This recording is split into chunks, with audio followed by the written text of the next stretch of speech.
नमस्कार विद्यार्थी मित्रांनो, स्पार्क अकॅडमीच्या या ऑनलाईन प्लॅटफॉर्मवर आपल्या सर्वांचं पुन्हा एकदा सहर्ष स्वागत. मित्रांनो, आता आपण एका नवीन टॉपिक बरोबर पुढे जाणार आहोत. नवीन टॉपिकचं नाव आहे धार्मिक सुधारणा चळवळ. आतापर्यंत आपण मागच्या सेशनमध्ये वृत्तपत्र बघितलं, शिक्षण बघितलं. आता याच प्रबोधन कालखंडातला एक अत्यंत महत्त्वाचा टॉपिक म्हणजे धार्मिक सुधारणा चळवळ, जो शिक्षण आणि वृत्तपत्र याच्यानंतर आपल्याला शिकणं गरजेचं असतं. त्यानुसार आता आपण हा पाहायचा आहे. लक्षात घ्या, धार्मिक सुधारणा चळवळ ही नेमकी आहे काय आणि ती नेमकी आपण कधी करू शकतो या संदर्भातली माहिती ही आपण याच्यामध्ये घेणार आहोत.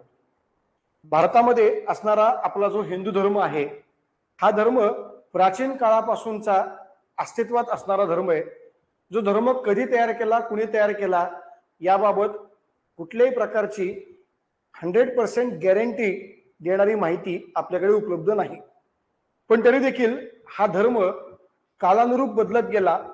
कालानुरूप यामध्ये वेगवेगळ्या प्रकारच्या घडामोडी झाल्या, वेगवेगळ्या प्रकारची तत्व आली आणि त्यातून हा धर्म आपल्याकडे अशा पद्धतीने आतापर्यंत तयार झाला.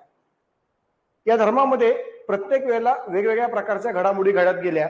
त्यामुळे वेगवेगळ्या प्रकारची धर्माची तत्व ही वेगवेगळ्या काळात तयार झालेली होती. त्यामुळे त्या त्या काळानुसार त्या काळातल्या गोष्टी वापरल्या की पुढच्या काळात त्या गोष्टी सोडून नवीन तत्वानुसार धर्माचा अवलंब करणं हे गरजेचं आहे. यालाच आपण म्हणतो सनातन धर्म. सनातन म्हणजे काय? तर सनातन म्हणजे काळानुरूप बदल स्वीकारून जीवन जगण्याची पद्धत तयार करणे म्हणजे सनातन धर्म. धर्म म्हणजे काय असतं? तर धर्म म्हणजे जीवन जगण्याची एक कला आहे. जी जीवन जगण्याची कला निसर्गावर अवलंबून आहे. निसर्गातल्या प्रत्येक घडामोडींवर आधारित ही कला आपल्याला जगायची असते. आता उदाहरण जर घ्यायचं म्हटलं तर सध्याचा काळ हा पालखीचा काळ आहे.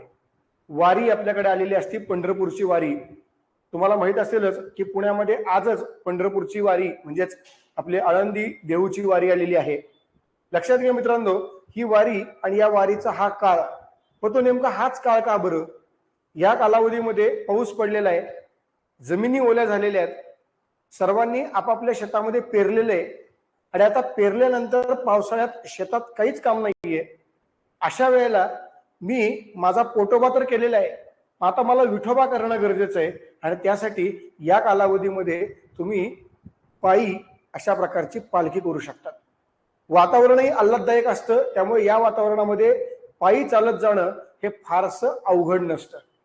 आजूबाजूला पाऊस पडल्यामुळे सर्वत्र भाजीपाला उपलब्ध असतो. शेतामध्ये काही ना काहीतरी खायला मिळतं, पाणी हे सर्वत्र प्यायला मिळतं आणि त्यामुळे या कालावधीमध्ये चालणं हे फारसं अवघड नसतं. शिवाय मित्रांनो, पावसाळ्यामध्ये आपल्या शरीराला कष्ट खूप कमी असतात, कारण कामं खूप कमी असतात. मग अशा वेळेला जर आपण अशा प्रकारच्या पायी वाऱ्या केल्या तर याचा फायदा शरीराला देखील सुदृढ ठेवण्यासाठी होत असतो. आणि या सगळ्या प्रकारच्या वैज्ञानिक कारणामुळे निर्माण झालेली ही पालखी जी धार्मिक कारणासाठी सुरू झाली. पण मूळतः याच्यामध्ये विज्ञान हे आहेच आहे, पण विज्ञान हे डायरेक्टली लोकांपर्यंत पोहोचू शकत नाही. म्हणून आपण काय चालू केलं, त्याला धर्माच्या माध्यमातून लोकांपर्यंत पोहोचवलं. कारण शेवटी भारत हा एक असा देश आहे की या देशामध्ये मोठ्या प्रमाणामध्ये धर्माचं अधिष्ठान आहे विज्ञानापेक्षा. आणि म्हणून जर तुम्हाला लोकांना विज्ञान द्यायचंच आहे ना, तर त्याला धर्माचा कवर, धर्माची गुंडाई करून दिली तर हरकत काय? त्यानुसार आपल्याकडे आपला हा धर्म. पण या धर्मामध्ये काळानुरूप बदल स्वीकारणं गरजेची गोष्ट आहे. कारण change is the constant thing in the world असं आपण म्हणतो. बदल हा निसर्गाचा नियम आहे. जर निसर्ग बदलतोय तर निसर्गावर आधारित असणारं धर्माचं तत्व, जीवन जगण्याचं तत्व, जीवन जगण्याची कला ही पण बदललीच पाहिजे. आणि त्यासाठीच मित्रांनो, धार्मिक सुधारणा ही खूप गरजेची गोष्ट आहे. धर्मामध्ये कालानुरूप सुधारणा होणं गरजेचं आहे आणि धर्मामध्ये होणारी ही जी कालानुरूप सुधारणा आहे ती सुधारणा म्हणजेच धार्मिक सुधारणा चळवळ. भारताच्या इतिहासामध्ये हा एक अत्यंत महत्वाचा टॉपिक आहे, कारण धार्मिक सुधारणा चळवळ ही आमच्याकडच्या स्त्री पुरुष भेदभावाला समाप्ती देणार आहे. आमच्याकडच्या महिलांवरती असणारे जे निर्बंध आहेत ते निर्बंध हटवणार आहे. त्याचप्रमाणे आमच्याकडे असणारे जे जातीभेद आहेत ते जातीभेद दूर करणारे, यासाठी धार्मिक सुधारणा चळवळ ही अत्यंत गरजेची गोष्ट आहे. पण धार्मिक सुधारणा चळवळ आपण कधी करू शकतो? ज्या वेळेला यात काहीतरी चुकीचं आहे हे आमच्या लोकांना कळणार आहे, त्याच वेळेला आम्ही लोक ती चूक दुरुस्त करण्याचा प्रयत्न करणार आहोत. पण याच्यामध्ये चुकीचं आहे हे जर आम्हाला कळलंच नाही, आम्ही जर त्याबाबत विचारच कधी केला नाही, तर मात्र आम्हाला या गोष्टी कदापि कळणार नाहीयेत. मग अशा वेळेला करायचं काय? तर अशा वेळेला सिंपल आहे, तुम्ही तुमच्याकडचं जे शिक्षण आहे ते शिक्षण घ्यायचे आणि ते शिक्षण घेऊन काय चांगले काय वाईट आहे या संदर्भातला विचार करायचा आहे. आणि तो विचार करून मग मित्रांनो आपण आपल्या धर्मामध्ये सुधारणा करायची. आपल्या धर्मामध्ये सुधारणा करण्याचा अधिकार हा आपल्यालाच असला पाहिजे, तो दुसऱ्याला असता कामा नये. कारण धर्म आपला आहे, जीवन जगण्याची पद्धत आपली आहे. मग आपल्या जीवन जगण्याच्या पद्धतीमध्ये जर दुसऱ्याने बदल केला तर तो आपल्याला बिलकुल चालणार नाहीये. म्हणून आपल्याला आपल्या पद्धतीमध्ये बदल करणं गरजेचं आहे. यासाठी आपल्याकडच्या उच्च शिक्षित लोकांनी एकत्रित येऊन ही धार्मिक सुधारणा चळवळ तयार केलेली आपल्याला पाहायला मिळते. मित्रांनो, याच धार्मिक सुधारणा चळवळीमध्ये आणखी एक महत्वाची गोष्ट असते, ती म्हणजे पहिल्यांदा असतं हे शिक्षण. लक्षात घ्या, पहिल्यांदा असतं काय? शिक्षण. हे शिक्षण जे आहे हे शिक्षण सर्वदूर पोहोचवण्यासाठी लागतं वृत्तपत्र. या दोन्ही गोष्टींचा आपण अभ्यास केला आणि ज्या वेळेला शिक्षण येतं, वृत्तपत्र येतं, त्यावेळेला आपल्याकडे दोन प्रकारच्या सुधारणा घडतात. त्यापैकी एक सुधारणा आहे धार्मिक आणि दुसरी आहे राजकीय. पण आता नेमकं या सुधारणेमध्ये पहिली सुधारणा कोणती? शिक्षण आणि वृत्तपत्र या दोघांमुळे या सुधारणा झालेल्या आहेत. पण यातली पहिली सुधारणा कोणती, धार्मिक की राजकीय? हा सगळ्यात मोठा वाद आपल्याकडे नेहमी राहिलेला आहे. महाराष्ट्राच्या राजकारणामध्ये हा वाद खूप मोठा होता, कारण या वादामध्ये दोन महान व्यक्ती होते. एक होते अर्थात लोकमान्य टिळक आणि दुसरे होते मित्रांनो गोपाळ गणेश आगरकर. आणि त्यातच या दोघांचे भांडणं विकोपाला गेलेले होते. जे एकमेकांचे अगदी जवळचे मित्र होते ते एकमेकांपासून लांब झालेले होते. लक्षात घ्या, गोपाळ गणेश आगरकर यांचं म्हणणं होतं की आपल्याला आधी धार्मिक सुधारणा चळवळ करायची आहे आणि मग राजकीय सुधारणा चळवळ करायची. तर टिळकांचं म्हणणं होतं की आपल्याला आधी राजकीय सुधारणा चळवळ करायची, मग धार्मिक सुधारणा चळवळ करायची. विचार करायला गेलो तर दोघांचंही म्हणणं अगदी बरोबर होतं, दोघांच्या जागेवर. कारण आगरकर असं म्हणतात की जर मी धर्मामध्ये आधी सुधारणा केली तर राजकीय सुधारणेचा फायदा समाजातल्या प्रत्येक गटाला, प्रत्येक वर्गाला, प्रत्येक व्यक्तीला समान पद्धतीने घेता येईल. पण जर आधी राजकीय सुधारणा चळवळ केली तर तो अधिकार प्रत्येक गटाला घेता येणार नाही. धार्मिक, सामाजिक भेदभाव, जातीय भेदभाव, लिंग भेदभाव हा त्यामध्ये दिसून येईल. पण टिळकांचं म्हणणं असं आहे की अरे यार, जर आधी आपण आपल्या राजकारणामध्ये, आपल्या राजकीय स्वातंत्र्यामध्ये सुधारणा केली, राजकीय सुधारणा चळवळ राबवली, आपण आपल्याला स्वतःला स्वातंत्र्य मिळवून घेतलं, तर आपण आपल्या धर्मामध्ये आपल्याला हवा तो बदल करू शकतो. कारण आपल्या धर्मामध्ये बदल करण्याचा अधिकार हा फक्त आपल्यालाच असला पाहिजे, तो आपल्या शत्रूला असता कामा नये. त्यामुळे विचार करायला गेलो तर दोघांचे विचार अगदी बरोबर होते. पण शेवटी धर्म की राजकारण या दोन गोष्टींच्या भांडणामध्ये नेहमी जिंकतो तो धर्मच. आणि म्हणून मित्रांनो लक्षात घ्या, आपल्याकडे सगळ्यात पहिली जी सुधारणा चळवळ झाली ती धर्मामध्ये. त्यामुळेच धार्मिक सुधारणा चळवळ हा मुद्दा आपल्याला पहिल्यांदा शिकायचा आहे आणि मग त्याच्यानंतर आपल्याला शिकायचं आहे राजकीय सुधारणा चळवळ. तर मग ही धार्मिक सुधारणा चळवळ नेमकी काय होती? नेमकं या धार्मिक सुधारणा चळवळीमध्ये कोणकोणत्या गोष्टींचा अंतर्भाव होता, या सर्व गोष्टींचा अभ्यास यामध्ये आपल्याला समजून घ्यायचा आहे. सो लक्षात घ्या, शिक्षण म्हणजेच वृत्तपत्र यामध्ये शिकायचे धार्मिक राजकीय सुधारणा चळवळ, धार्मिक मध्ये गोपाळ गणेश आगरकर हे आघाडीवर होते आणि राजकीय मध्ये लोकमान्य टिळक हे आघाडीवर होते. पण शेवटी भारतामध्ये सुरू झाली पहिल्यांदा धार्मिक सुधारणा चळवळच. कारण शेवटी कुठल्याही प्रकारे एखाद्या व्यक्तीला राजकीय सुधारणा घडवायची असेल तर त्या व्यक्तीला आधी लोकांना एकत्र करणं गरजेचं आहे. आणि लोक एकत्र कधी येऊ शकतात? ज्या वेळेला लोकांच्या आवडीचा मुद्दा तुम्ही स्वीकारतात. आणि त्यामुळेच शेवटी लोकमान्य टिळकांना देखील हेच करावं लागलं. राजकीय सुधारणा चळवळ करण्यासाठी त्यांना धार्मिक मुद्द्याचाच वापर करावा लागला आणि त्या धार्मिक मुद्द्याच्या आधारावर त्यांनी आपल्याकडे असणारा जो गणेश उत्सव आहे, गणेश उत्सव हा त्यांनी काय केला मित्रांनो, तो सार्वजनिक केला. गणेश उत्सव सार्वजनिक केला आणि या सार्वजनिक गणेश उत्सवामधनं त्यांनी मित्रांनो आपल्याकडे राजकीय सुधारणा चळवळीचे धडे हे लोकांना दिले. पण शेवटी मूळ मुद्दा तोच आहे की आधी तुम्ही लोकांना एकत्र राजकारणासाठी आणलं का धर्मासाठी आणलं? तर तुम्ही धर्मासाठीच आणलं. तुम्ही राजकारणासाठी लोकांना एकत्र आणू शकत नाहीत. तुम्ही धर्मासाठी मात्र लोकांना मोठ्या प्रमाणात वाटेल तितक्या लोकांना एकत्र आणू शकतात, जे आता आपण पाहतोच आहे आपल्याकडे असणाऱ्या वारीच्या माध्यमातून. कारण शेवटी तो धर्म आहे आणि धर्मासाठी लोक एकत्र येतात. यामध्ये ना जात आहे, ना पंथ आहे, ना धर्म आहे, ना काय ते लिंग आहे, कुठल्याच प्रकारचे भेदभाव नाही आहेत. सर्व लोक एकत्रित येतात, एकत्रित चालतात, एकत्रित खातात पितात आणि एकत्रित आपल्या विठ्ठलाच्या दर्शनाला जातात. सो लक्षात घ्या, धर्म ही अशी गोष्ट आहे की जी लोकांना एकत्र आणते आणि ती एकत्र आणण्यासाठीच लोकमान्य टिळकांनी देखील राजकीय सुधारणा केली. पण त्यासाठी आधी सार्वजनिक गणेश उत्सवाला सुरुवात केली. आपण म्हणतो ना बाबा की घरातला देव टिळकांनी रस्त्यावर आणला. खरा विचार करायला गेलं तर टिळकांच्या त्या मागचे जे विचार होते ते खूप मोठे होते, पण आजकाल त्याचं स्वरूप हे आपल्याला थोडंसं वेगळं पाहायला मिळतं. रानडेंनी त्यावेळेला प्रचंड प्रमाणात या गोष्टीला विरोध केलेला होता की तुम्ही घरातला देव रस्त्यावर आणू नका, धर्माला राजकारण बनवू नका. परंतु त्यावेळेला ती गोष्ट लोकांनाही पटली, लोकांनाही आवडली, लोकांनी स्वीकारली आणि त्यामुळे आज मोठ्या प्रमाणामध्ये टिळकांचे विचार हे काय झाले, लोकांपर्यंत पोहोचले, टिळकांचे विचार पुढे गेले. क्लिअर? सो हे लक्षात घेणं आपल्याला गरजेचं आहे.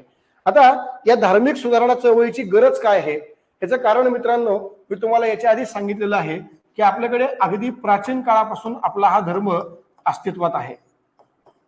ओके, प्राचीन काळापासून आपला हा धर्म अस्तित्वात आहे. धर्माचं तत्व हे अस्तित्वात आहे. त्यामुळे हे जे तत्व आहे हे जर प्राचीन काळापासून असेल तर हे तत्व आपल्याला काळानुरूप बदलणं गरजेचं आहे.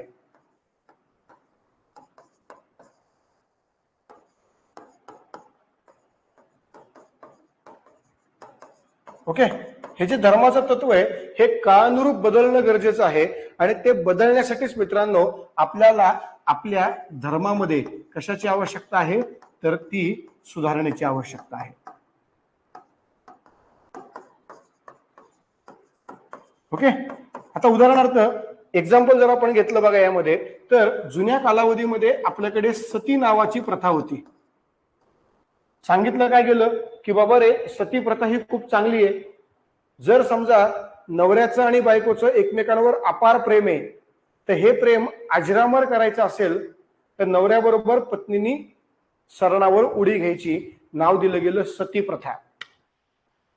आणि मग त्याला बायका पण तयार होणार, कारण बायका काय म्हणणार, अरे मी जर उडी नाही घेतली तर लोकांना काय वाटेल की माझं माझ्या नवऱ्यावर प्रेम नाहीये. मग मी आजपर्यंत माझ्या नवऱ्याबरोबर घालवलेले जे क्षण आहेत ते क्षण नेमके काय, खरे का खोटे? म्हणून ती बाई त्या समाजाच्या दडपणामुळे स्वतःचे विचार बदलायची आणि सती जायची, कारण लोक म्हणायचे म्हणून. पण खरंच आपल्याला आपल्या धर्मामध्ये अशा प्रकारच्या गोष्टी आहेत का, दिलेल्या आहेत का, हे कधी ना कधीतरी आपल्याला शोधून घ्यावं लागेल, समजून घ्यावं लागेल आणि त्यानुसार आपल्याला आपल्या धर्मामध्ये सुधारणा करणं गरजेचं आहे. लक्षात घ्या, कुठल्याही प्रकारच्या अघोरी प्रथा समाजामध्ये येतात पण त्या धर्मात नसतात, ते लोक आणतात. लोकांच्या पद्धतीने त्या गोष्टी सोयीस्कररित्या तयार करतात. कुठलाही देव, कुठलाही अल्लाह, गॉड तुम्हाला असं काहीच सांगत नाही. लोक कालानुरूप अनुभवानुसार काही पद्धती स्वीकारतात आणि त्या पद्धतीच्या आधारावरती तुमच्याकडे मित्रांनो धर्माचं तत्व हे बनत जातं. पूर्वीच्या काळात घटस्फोट बिलकुल होत नव्हते. लग्न करून दिलं तर ती मुलगी तिकडे गेली की तिकडे ती जिवंत राहू दे मरू दे, संपला विषय आपला. पण आता मात्र त्या प्रकारची स्थिती राहिलेली नाहीये. आता मात्र तुम्हाला त्या सर्व प्रकारच्या सोयी सुविधा उपलब्ध आहेत. त्यामुळे पटलं तर उत्तम, नाही पटलं तर घटस्फोट आहेच आहे. मग आता धर्मामध्ये या गोष्टी इन्क्लूड झाल्या. पूर्वीच्या काळामध्ये लग्न म्हणजे संस्कार आणि हा एकदा केला की तो मोडता येत नाही, अशा प्रकारची संकल्पना होती. आता मात्र संस्कार एकदा केला काय आणि दोनदा केला काय, तुम्हाला घटस्फोटाच्या माध्यमातून तो आरामात मोडता येतो. आता काहीच प्रॉब्लेम येत नाही. सो या गोष्टी काळानुरूप बदलल्या गेल्या. जुन्या कालावधीमध्ये नवरा मेला तर सती जायचं, सती नाही गेलं तर त्या बाईचं केशवपन करायचं, त्या बाईला खाण्यापिण्यावरती निर्बंध लादायचे, वेगवेगळ्या गोष्टींवरती निर्बंध लादायचे, तिचं आयुष्य पार संपूर्णच टाकायचं, अशा प्रकारची अवस्था होती. पण आता मात्र ती अवस्था राहिलेली नाहीये. एखाद्या बाईचा नवरा आता सध्या मेलेला आहे, ती बाई विधवा आहे, तरी लोकांना बाहेरच्यांना ती गोष्ट कळत नाही, कारण काळ बदललेला आहे. हे चांगलं आहे का वाईट आहे हा मुद्दा इथं महत्वाचा नाहीये. काळ बदललाय आणि काळ बदलल्यामुळे लोक नवनवीन गोष्टी अडॉप्ट करतायत आणि या नवनवीन गोष्टी ज्या वेळेला लोक अडॉप्ट करणार त्यावेळेला ते धर्माचं तत्वज्ञान बनणार, हे लक्षात घेणं गरजेचं आहे. त्यामुळे आज जी गोष्ट बरोबर आहे ती गोष्ट उद्याच्याला 100% चुकीची असू शकते. आज जी गोष्ट चुकीची आहे ती उद्याच्याला 100% बरोबर असू शकते, हे लक्षात घेणं गरजेचं आहे. आता उदाहरण घ्यायचं म्हणलं तर बघा, हिंदू धर्मामध्ये आधीच्या काळामध्ये बालविवाह होते. हिंदू धर्मामध्ये आधीच्या काळामध्ये जरठ विवाह होते. बालविवाहामध्ये दोघंही वयात येण्याच्या आधी लग्न करायचे. जरठ विवाहामध्ये ती मुलगी वयात आलेली नाहीये आणि तो मात्र माणूस आहे ज्याचं 1-2 लग्न झालेले आहेत, त्यांची लग्न. मग अशा प्रकारच्या गोष्टी पूर्वीच्या काळात हिंदू धर्मामध्ये होत्या, ज्याला लोक तुच्छ मानायचे. ख्रिश्चन लोकांनी त्यावर टीका केली, आपल्याही लोकांनी टीका केली आणि मग त्या गोष्टी हळूहळू समाजातनं आपण हद्दपार केल्या. पण आता मात्र पुन्हा एकदा तीच परिस्थिती जगामध्ये पाहायला मिळते. आता मात्र कोणी कोणाबरोबरही लग्न करतं. मग आता ही पद्धत जर समजा लोक स्वीकारतायत तर त्या पद्धतीला ते नाव देतात आजकालचं मॉडर्न जग, मॉडर्न काळ, मॉडर्न युग. आधुनिक काळात चालतं हे सगळं, कलियुग चालतं हे सगळं. मग या पद्धतीने काळानुरूप जे तत्व बदलतं ते तत्व तुम्हाला बदलण्यासाठी त्या धर्मात सुधारणा करणं गरजेचे असते. त्या कालावधीमध्ये पूर्वीच्या काळात सती होती प्रथा, जी प्रथा कायद्याच्या राज्यामध्ये योग्य नाहीये, म्हणून कायद्याच्या राज्यात त्यात बदल करणं गरजेचं आहे.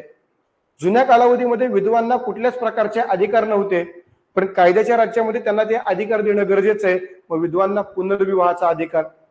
पूर्वीच्या काळात बालविवाह नावाची प्रथा होती, पण कालांतराने सांगितलं गेलं की बाबा रे हे योग्य नाहीये. मग अशा वेळेला विशिष्ट वयाची मर्यादा ही त्या लग्नामध्ये घातली गेली. पण या सगळ्या प्रकारच्या गोष्टींची तत्व हळूहळू आपण स्वीकारत गेलो आणि आपल्या धर्मामध्ये सुधारणा केली. पूर्वीच्या काळात जी बालविवाह होती त्यानंतर वयाचा निर्बंध घातला, मग तो 14-16 घातला, मग परत 16-16 केला, मग परत तो 16-18 केला, परत तो 18-18 केला, परत तो 18-21 केला आणि आता तर आपण बघतोय 21-21 झालेला आहे. मग आता 21-21 हा निर्णय का झाला बरं? का बरं मुलींच्या पण लग्नाचं वय वाढवलं गेलं? कारण सध्याचा एक काळ असा आहे की ज्या काळामध्ये प्रत्येक मुलगा प्रत्येक मुलगी स्वतःच्या पायावर उभी राहिली पाहिजे आर्थिक दृष्ट्या. मग आर्थिक दृष्ट्या ती स्वतःच्या पायावर कधी उभारू शकते? ज्या वेळेला तिचं संपूर्ण शिक्षण म्हणजे ग्रॅज्युएशन कंप्लीट होतं त्यावेळेला. म्हणून त्या मुलीचा विवाह ग्रॅज्युएशन पर्यंत करायचा नाही असा एक पण त्या ठिकाणी टाकला गेला, लादला गेला. आणि त्यामुळे मित्रांनो घडलं काय आपल्याकडे, तर त्या पणाचा वापर केला गेला आणि त्यातून सांगितलं गेलं की बाबा लग्नासाठी आता कमीत कमी वयोमर्यादा ही 21 असली पाहिजे. काळ बदलला, धर्माचं तत्व बदललं. पण अशा प्रकारची ही जी तत्व आहेत ही बदलण्यासाठी त्या काळातला एखादा उच्च शिक्षित व्यक्ती हा कारणीभूत ठरतो. मग जर आपण आपल्या भारताचा विचार केला तर आपल्या भारतामध्ये या धार्मिक बाबतीत, या धार्मिक क्षेत्रात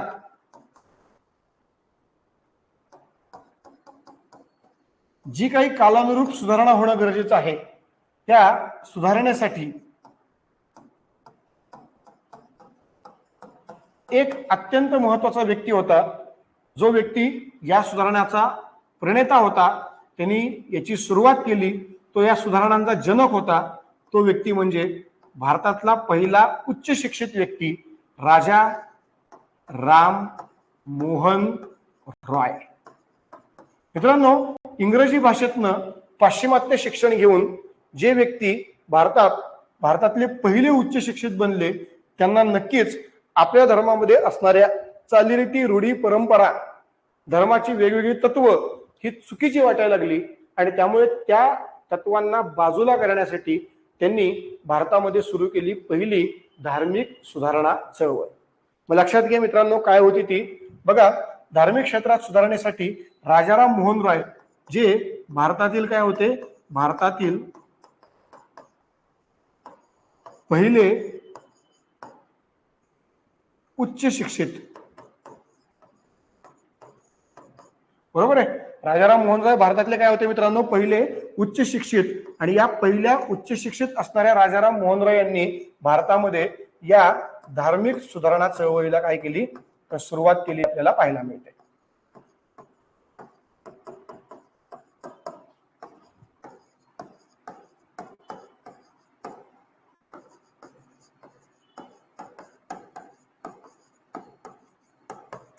सो या पद्धतीने धार्मिक क्षेत्रात सुधारणा करण्याचं सगळ्यात पहिलं काम राजाराम मोहन रॉय यांच्या माध्यमातून झालं, कारण ते भारतातले पहिले काय होते, उच्च शिक्षित, उच्च विद्या विभूषित. मग या व्यक्तीच्या माध्यमातून हे जे काम झालं, त्यानुसार मित्रांनो आपल्याकडे शिक्षणातल्या सुधारणा त्यानुसार आपल्याकडे शिक्षणाच्या माध्यमातून धर्मातल्या सुधारणा या झाल्या.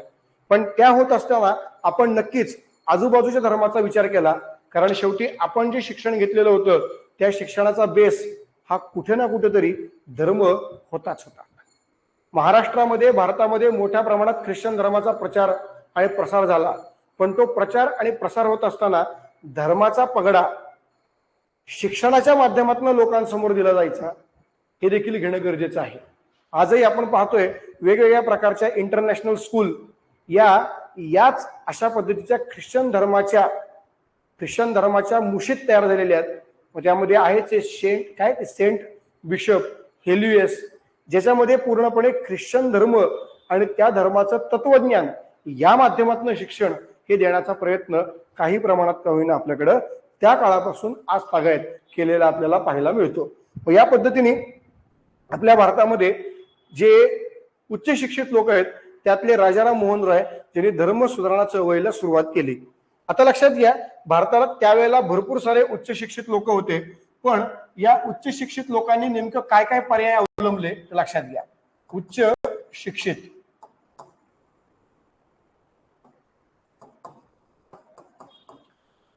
भारतीय लोक ज्यांनी उच्च शिक्षण घेतलेलं होतं, ते उच्च शिक्षण त्यांनी घेतलं कुणाकडनं, तर अर्थात ख्रिश्चन मिशनऱ्यांकडनं. ख्रिश्चन मिशनऱ्यांशिवाय दुसरा ऑप्शन नव्हता. त्यामुळे ख्रिश्चन मिशनऱ्यांच्या माध्यमातून ज्या वेळेला उच्च शिक्षणाला सुरुवात झाली, त्यावेळेला आपल्या भारतामध्ये भारतातले जे लोक आहेत त्या लोकांच्या विचारांमध्ये काही प्रमाणात बदल झाले. काही लोकांनी ठरवलं की अरे यार, जे मी उच्च शिक्षण घेतलेले ते उच्च शिक्षण मला माझ्या धर्माच्या दुरुस्तीसाठी, मला माझ्या धर्मातल्या तत्वांना सुधारण्यासाठी वापरायचे. काही लोक म्हणले की अरे यार, आपल्या धर्मामध्ये काही अर्थ नाहीये, आपला धर्म फालतूक आहे, निव्वळ भंगार आहे. आता एक काम करूया, आपण जो टॉपचा धर्म आहे ज्याच्यामध्ये वेगवेगळ्या प्रकारचा मानवतावाद आहे, तो धर्म म्हणजे ख्रिश्चन, आपण तो स्वीकारूया. आणि काही लोक म्हणले अरे यार, इकडं पण तोच प्रॉब्लेम आहे, तिकडं पण तोच प्रॉब्लेम आहे, आपण आपलं निवांत राहूया, निधर्मी राहूया. अशा प्रकारे वेगवेगळ्या विचारांचे लोक या शिक्षणाच्या माध्यमातून तयार झाले. त्यामुळे लक्षात घ्या, उच्च शिक्षित भारतीय लोक हे साधारणपणे 3 कॅटेगरीमध्ये गेले. त्या 3 कॅटेगरी मधली सगळ्यात पहिली कॅटेगरी होती ज्यांनी स्वधर्मात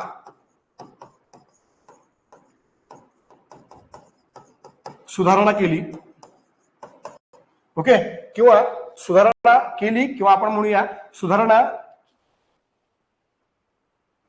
सुधारणा करण्यासाठी चळवळ निर्माण केली. ओके. दुसरे जे लोक होते आपल्याकडे, त्या लोकांनी काय विचार केला मित्रांनो, तर जो ख्रिश्चन धर्म आहे त्या ख्रिश्चन धर्माचं अनुकरण करणे, आणि जो तिसरा गट आहे तो पूर्णपणे काय राहिला मित्रांनो, तो पूर्णपणे निधर्मी राहिला.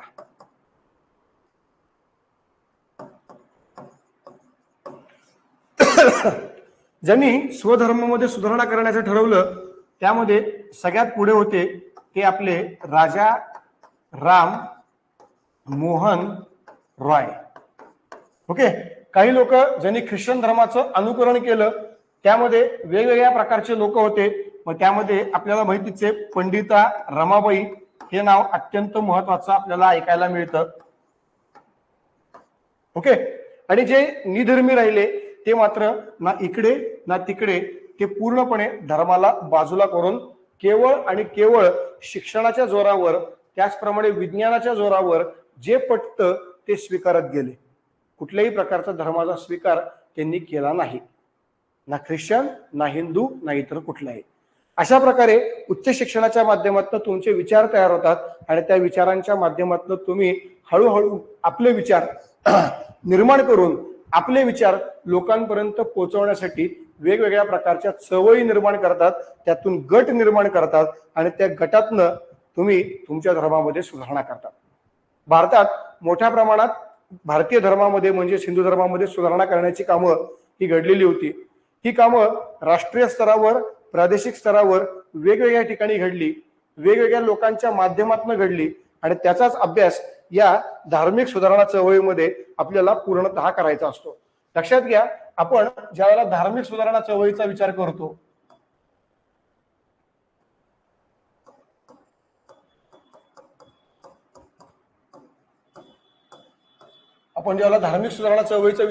त्यावेळेला ही चळवळ आपल्याला साधारणपणे 2 गटामध्ये विभागता येते. त्यातला पहिला गट अर्थात राष्ट्रीय गट किंवा राष्ट्रीय चळवळ, आणि जो दुसरा आहे तो आपल्याला घेता येतो प्रांतिक. आता प्रांतिक म्हणलं तर मग आपल्याकडे येतात मित्रांनो साधारणपणे 3 प्रांत. या 3 प्रांतांमध्ये सगळ्यात पहिला आणि महत्वाचा आहे तो अर्थात बंगाल प्रांत. बंगाल प्रांतामध्ये मित्रांनो सगळ्यात पहिली संघटना होती आत्मीय सभा, ज्यांनी भारतामध्ये सुरुवात केली आणि सुरुवात करून बंगालमध्ये धर्मातल्या खास करून सती प्रथेला धार्मिक आधार नाही हे लोकांना पटवून देण्यासाठी काम केलं. अर्थात नेतृत्व केलं होतं राजाराम मोहन रॉय यांनी आणि त्या माध्यमातून आत्मीय सभेने पहिल्यांदा धार्मिक क्षेत्रामध्ये सुधारणा करण्याचं काम हे भारतामध्ये सुरू केलं, खास करून बंगाल या प्रांतामध्ये सुरू केलं. त्यानंतर आपण जर मुंबई प्रांताचा विचार करायला गेलो तर या मुंबई प्रांतात देखील वेगवेगळे लोक, वेगवेगळ्या संघटना होत्या, ज्यामध्ये सगळ्यात पहिली संघटना जर आपण घेतली तर ती होती मानव धर्म सभा. मानव धर्म सभा. मित्रांनो, ज्या पद्धतीने भारतामध्ये राजाराम मोहन रॉय हे धार्मिक सुधारणा क्षेत्रामध्ये अव्वल होते, त्यांनी धार्मिक क्षेत्रामध्ये सुधारणा करण्यासाठी स्वतः उच्च शिक्षण घेतलं आणि त्या उच्च शिक्षणाचा वापर स्वतःच्या धर्मामध्ये सुधारणा करण्यासाठी आणि प्रत्येक व्यक्तीला समान अधिकार देण्यासाठी त्यांनी त्याचा वापर केला. त्याचप्रमाणे महाराष्ट्रात मुंबई प्रांतामध्ये आत्माराम पांडुरंग तरखडकर, दादोबा पांडुरंग तरखडकर यांनी अशा प्रकारचे प्रयत्न केलेले होते. दादोबा हे मोठे बंधू, आत्माराम हे छोटे, आणि त्या दोघांनी मिळून आपल्याकडे पहिल्यांदा मानव धर्म सभा, त्यानंतर परमहंस सभा, परमहंस सभा, त्यानंतर मित्रांनो आपल्याकडे स्थापन झाली प्रार्थना समाज.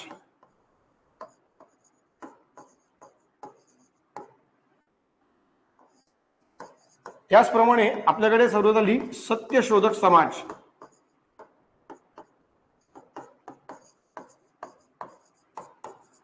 ओके. या समाजांनी, या चळवळींनी केवळ मुंबई प्रांतामध्ये आपलं जे कार्य आहे ते कार्य वाढवलं, आपलं कार्य केलं आणि मुंबई प्रांतामध्ये त्यांनी मुंबई प्रांतातल्या प्रत्येक क्षेत्रात धार्मिक सुधारणा चळवळी संदर्भात काम केलं.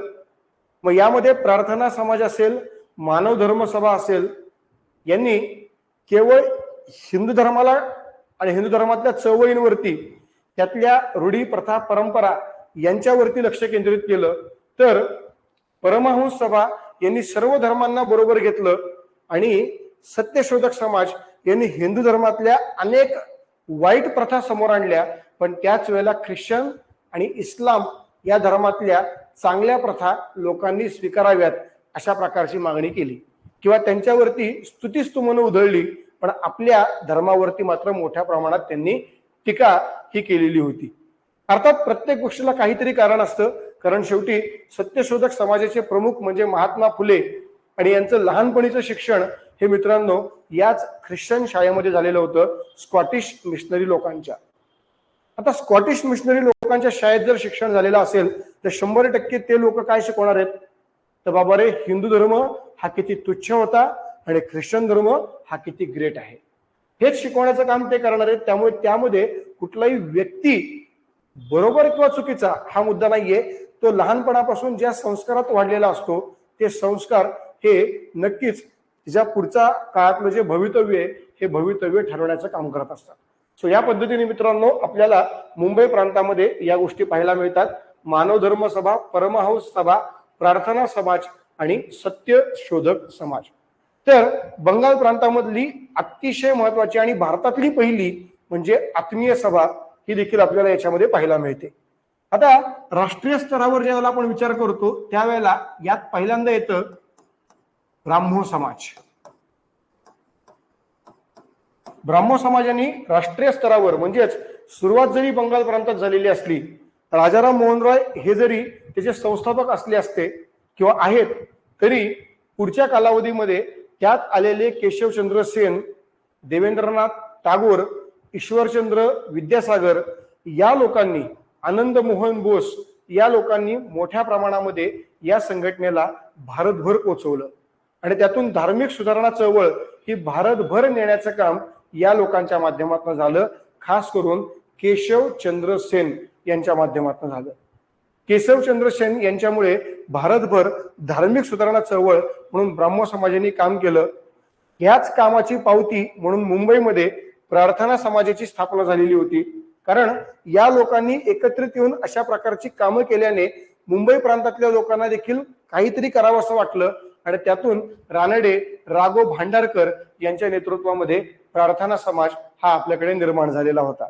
त्यामुळे राष्ट्रीय स्तरावरती जे काम झालेलं होतं त्या कामाची कुठे ना कुठेतरी पावती ही या प्रार्थना समाजाच्या माध्यमातून आपल्याला महाराष्ट्रामध्ये मुंबई प्रांतामध्ये खास करून पाहायला मिळालेली होती.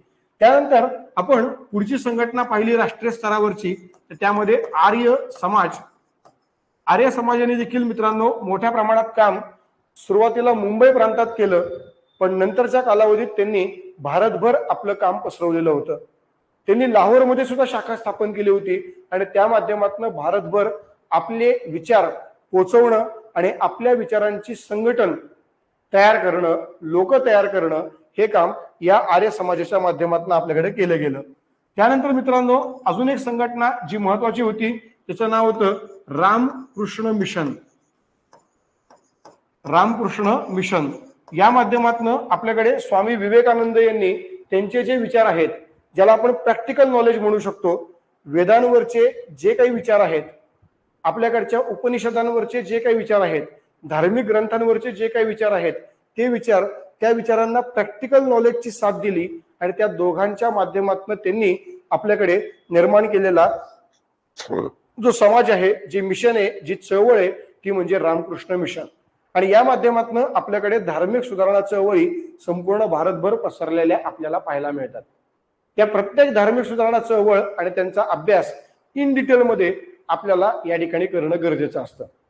लक्षात घ्या मित्रांनो, ज्या वेळेला या प्रत्येक गोष्टीचा अभ्यास आपण इन डिटेल करतो त्याच वेळेला आपल्याला फायदा काय होतो, तर बाबा रे संपूर्ण भारतातली जी धार्मिक सुधारणा चळवळ आहे त्या संदर्भातली संकल्पना क्लिअर होते धार्मिक सुधारणा चळवळ का केली गेली, कशासाठी केली गेली, त्यामध्ये कोणकोणत्या गोष्टींचा समावेश होता, त्या संदर्भातली संपूर्ण माहिती ही त्यातून कळते.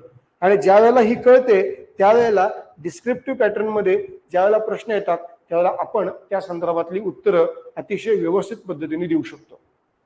महाराष्ट्रामध्ये तरखडकर बंधू रानडे, त्याचप्रमाणे देशामध्ये राजाराम मोहन राय, त्यानंतरच्या काळात स्वामी दयानंद सरस्वती, त्याचप्रमाणे आपले स्वामी विवेकानंद, ह्या प्रत्येक व्यक्तींनी जे कार्य केलं त्या कार्यामुळे हिंदू धर्मामध्ये मोठ्या प्रमाणामध्ये अनिष्ट चालीरीती, रूढी आणि परंपरा आहेत हे दाखवण्याचं काम वारंवार ज्या पद्धतीने झालं, ज्या पद्धतीने हिंदू धर्माला पूर्णतः चेंज करणं गरजेचं आहे हे जे बोललं गेलं त्याला कुठेतरी खीळ बसली.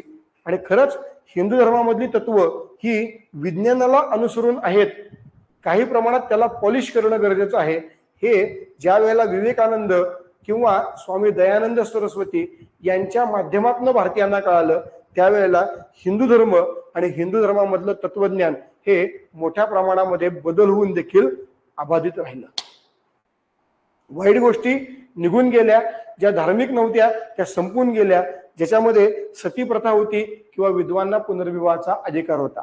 कारण या प्रथा कुठल्याही प्रकारे धार्मिक नव्हत्याच मुळी कालानुरूप त्या ठराविक काळाच्या परिस्थितीवरती त्या धर्मामध्ये ऍड केल्या गेल्या होत्या, लोकांकडनं ऍड केल्या गेल्या होत्या, त्याला कुठल्याही प्रकारे धार्मिक ग्रंथांमध्ये आधार नव्हते. आणि म्हणून या सगळ्या प्रकारच्या प्रथा नष्ट केल्या तरी त्याचा फारसा तोटा हा भारतीयांना होणार नव्हता. त्याचमुळे लक्षात घ्या मित्रांनो, आपल्याकडे या पद्धतीची ही धार्मिक सुधारणा चळवळ सुरू केली राष्ट्रीय स्तरावर आणि प्रांतिक स्तरावर. तर या सगळ्या प्रकारच्या सुधारणा चळवळींचा अभ्यास हा आपल्याला याच्यामध्ये करायचा आहे. त्यातली सगळ्यात पहिली जी आपल्याला पाहायला मिळते मित्रांनो ती आहे आत्मीय सभा. धार्मिक सुधारणा चळवळ का करायची? कारण आपल्या धर्मामध्ये सुधारणा केली तर आपल्या धर्मामध्ये आपल्या लोकांना अतिशय उत्तम पद्धतीने जगता येतं, निसर्गाला अनुसरून जगता येतं आणि त्यामुळे या धर्माच्या तत्वाचं अवडंबर जबरदस्ती लोकांवरती होत नाही. सहजरित्या हे तत्वज्ञान निसर्गाला अनुसरून स्वीकारलं जातं. थंडी वाजायला लागली की माणूस ज्या पद्धतीने पांघरून घेतो त्याच पद्धतीने ठराविक कालावधीमध्ये लोक नॉनव्हेज अवॉइड करणार, ठराविक कालावधीमध्ये लोक गोड पदार्थ स्वीकारणार, ठराविक कालावधीमध्ये लोक थंड पदार्थ खाणार, ठराविक कालावधीमध्ये लोक उष्ण पदार्थ खाणार. हे जितक्या अलगत पद्धतीने होतं ना निसर्गाला अनुसरून, तितक्या अलगत पद्धतीने धर्माचं तत्वज्ञान हे आपण स्वीकारलं पाहिजे. अशा प्रकारचा धर्म हा आपल्याकडे पुन्हा एकदा नव्याने स्थापन झाला. धर्म तोच होता पण त्यातले जे काही नको असलेले पार्ट टाकले गेलेले होते ते पुन्हा काढून टाकण्याचं काम या सुधारकांनी आपल्याकडे केलेलं होतं आणि त्यातून आपला धर्म हा पूर्णपणे सुधारलेला होता. मित्रांनो, धर्म म्हणजे जीवन जगण्याची पद्धत आहे. कारण जीवन हे कुठल्याही प्रकारे आपण निसर्गाला अनुसरून जगत असतो. आता उदाहरणच घ्यायचं म्हणलं तर सध्या पावसाळा आहे. पावसाळ्यामध्ये प्रचंड प्रमाणात पाऊस असल्यामुळे कुठल्याही प्रकारे आपल्याला ताकदीची कामं करायची नसतात किंवा आपण करत नाहीत, करायला ती जमत नाहीत, शरीराची जास्त हालचाल होत नाही आणि मग अशा काळामध्ये तुमची पचनक्रिया मंदावलेली असते. पचनक्रिया मंदावलेली असते, सुस्त पडलेली असते. अशा वेळेला जर तुम्ही नॉनव्हेज, तुम्ही कांदा लसूण या गोष्टीचं सेवन केलं तर तुमचं अपचन होतं, तुमचं पोट बिघडतं, तुमच्या शरीराला त्रास होतो. मग विज्ञानाच्या नुसार जर तुम्हाला मी सांगितलं की अरे यार पावसाळ्यामध्ये असल्या काही नॉनव्हेज खाऊ नकोस, कांदा लसूण खाऊ नकोस कारण तुझं पोट बिघडतं, तर मग आपल्या घरची लोक काय म्हणणार? माझं पोट, अरे यार माझं पोट आहे ते बिघडूच शकत नाही. असं तयार केलं त्याला किती जरी खाल्लं तरी ते बिघडू शकत नाही.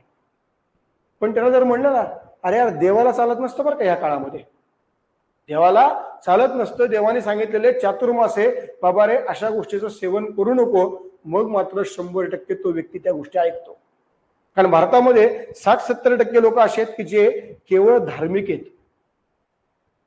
10-12% असे पण आहेत की ज्यांना धर्म बिलकुल पटत नाही आणि मग 30-40% लोक आहेत कधी इकडे असतात कधी तिकडे असतात. फार काही त्यांचं मत नसतं. हे म्हणले यांच्या बाजूनी, ते म्हणले त्यांच्या बाजूनी, अशा पद्धतीची त्यांची अवस्था असते. सो लक्षात घ्या, भारतात धार्मिक लोकांचं प्रमाण जास्त असल्यामुळे आपल्याला केवळ आणि केवळ त्या लोकांसाठी ही सिस्टीम भारतात राबवावी लागते. ज्या वेळेला आपण हिवाळ्याचा विचार करतो, त्या हिवाळ्यामध्ये आम्हाला प्रचंड प्रमाणात थंड वातावरणामुळे बॉडीचं टेम्परेचर वाढवावं लागतं आणि त्याला ते मॅच करावं लागतं, जेणेकरून आम्हाला सुस्थितीत इथं राहता येईल. मग अशा वेळेला काय करायचं? मग अशा वेळेला तुम्हाला बाजरीची भाकरी खायची आहे, तुम्हाला तिळगुळाची पोळी खायची आहे, तुम्हाला गुळाचं सेवन जास्तीत जास्त वाढवायचंय. मग या गोष्टी तुम्हाला जर मी विज्ञान म्हणून सांगितल्या तर तुम्ही लवकर स्वीकारणार नाहीये, पण धर्म म्हणून जर मी सांगितलं की अरे बाबा ते 14 जानेवारीला मकर संक्रांत आहे, आदल्या दिवशी भोगी आहे, भोगीच्या दिवशी बाजरीची भाकरी आणि मिक्स व्हेजिटेबल भाजी खा, तुम्ही ते खाणारच आहेत. मकर संक्रांत आहे, तिळगुळाची पोळी खा, तुम्ही खाणारच आहेत. सो त्यानुसार तुम्ही त्या गोष्टी खात असतात, करत असतात, कारण शेवटी निसर्ग हा खूप महत्वाचा आहे. निसर्गाचं चॅलेंज हे खूप महत्वाचं आहे आणि ते पाळण्यासाठी अशा प्रकारच्या तत्वांचा अवलंब हा आपण आपल्या आयुष्यामध्ये करत असतो. आणि मग तोच अवलंब करण्यासाठी अशा प्रकारची धार्मिक सुधारणा चळवळ जी या पद्धतीने आपल्याकडे तयार केलेली आपल्याला पाहायला मिळते, ज्यामध्ये राष्ट्रीय स्तर, प्रांतिक स्तर आणि यामध्ये आपण जर बघितलं तर सुरुवात करणारी व्यक्ती राष्ट्रीय स्तराचा जर विचार केला तर राजा राम मोहन रॉय.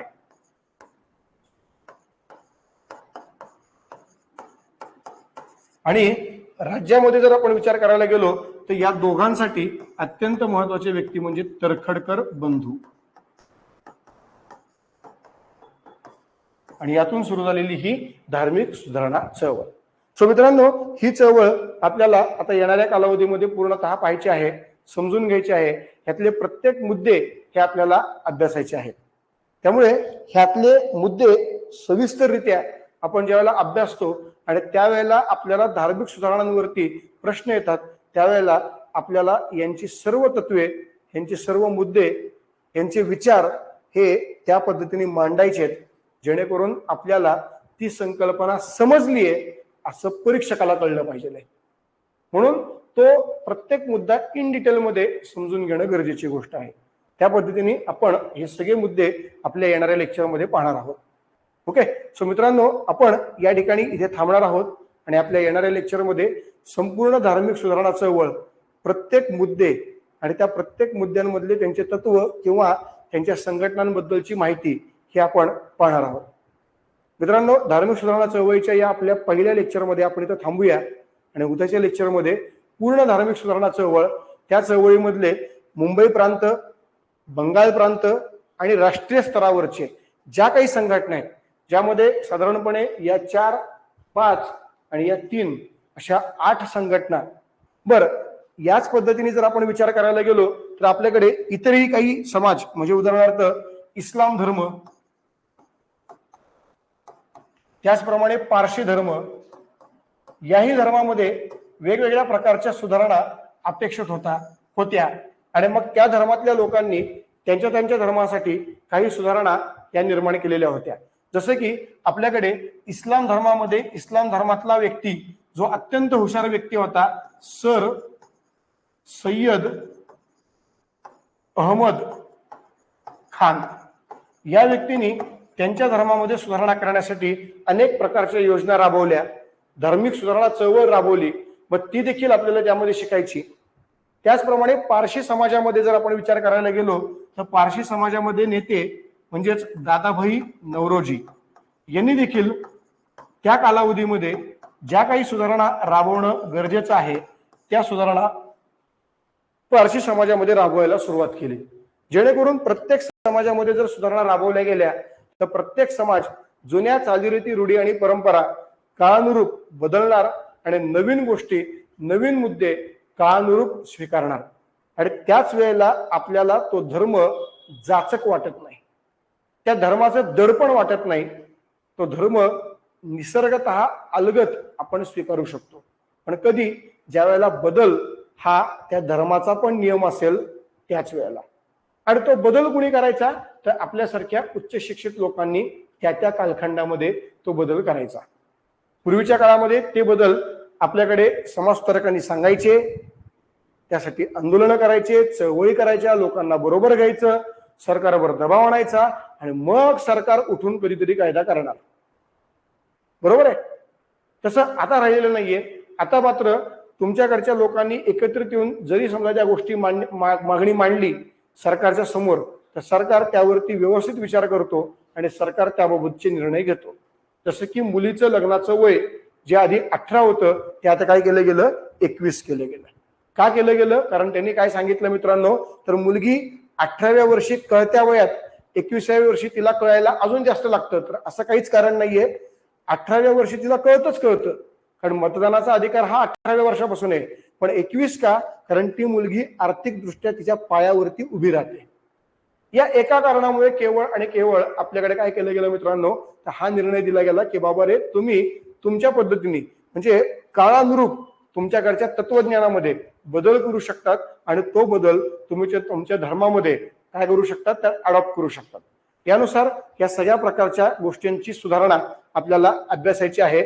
सर सय्यद अहमद खान, इस्लाम धर्मातली सुधारणा, दादाभाई नौरोजी, पारशी धर्मातली सुधारणा, त्याचप्रमाणे भारताच्या लेवलला राष्ट्रीय स्तरावर राजाराम मोहन रॉय हिंदू धर्म आणि महाराष्ट्रात तरखडकर बंधू हिंदू धर्मामध्ये मानवधर्म सभा आणि परमहंस सभा या माध्यमातून.